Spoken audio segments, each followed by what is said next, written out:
Hey there! Have you ever heard about trunk sharing? Well, if there's more than one office located in different locations have been equipped with S-Series PBX connected to local physical trunks, we can actually share the trunks connected to one PBX with other PBXs. That's what trunk sharing is.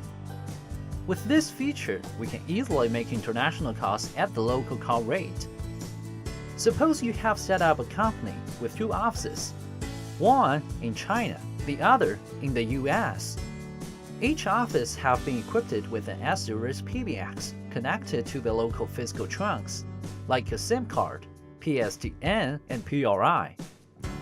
If employees in China want to make a call to clients in the US, we can help to save the cost of the international call rate through the SIP trunk between two offices, sharing the local trunk resources in the US. In other words, we can basically call to the client by the local trunks in the US at the call rate of US local calls indirectly. So, the next question, how to make that work? The configuration is quite simple. Let's figure out. Taking the scenario mentioned just now as an example. Now, both S-Series PBX has been deployed with a private IP, sitting behind a router with a static public IP. Now, we want to allow employees in Office A to make calls to a client in the US via the same card, which is inserted in the PBX in Office B. At the very beginning, we're supposed to do basic network settings on both routers and PBX to make them accessible through the internet. On both routers, map SIP ports, by default, VR UDP port 5060 and UDP port 10,000 to 12,000. Say we have forwarded these ports in this way for both PBX. Next, we need to enable NAT on both PBX.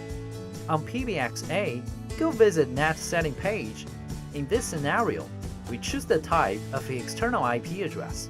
Enter the public IP of the router and local network. Then, we turn to the PBX B, do the NAT settings in the same way. Now we can start creating trunks and routes. Since static public IPs are available on each side, we can create peer trunks to integrate them. On PBX A, add a peer trunk. Enter the public IP of Office B instead of PBX B's private IP. Check the registration status. Now it works. On PBX B, create a peer trunk as well. Don't forget to check the status, confirm the connection. Now both trunks work. We can route calls between. To allow employees in Office A making outgoing calls to the client in the US via the same card in Office B, we auto-route calls out from PBX A to PBX B first. Then we jump into the PBX B, route the incoming call from PBX A out via an outbound route with same card selected. Back to the PBX A, add an outbound route, choose the peer trunk and extensions.